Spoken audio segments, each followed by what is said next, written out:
பரிவில் பரிணமிக்கும் இயேசுவின் திரு இருதயம்.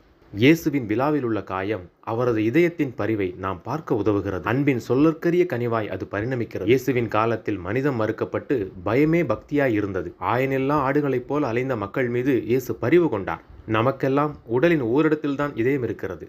ஆனால் இயேசுவின் உடலே இதயமாக இருந்தது.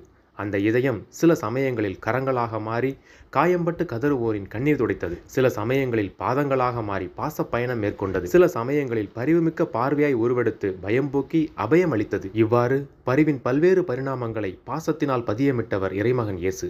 ஆம், பரிவு என்பது இறைவன் பெயர்.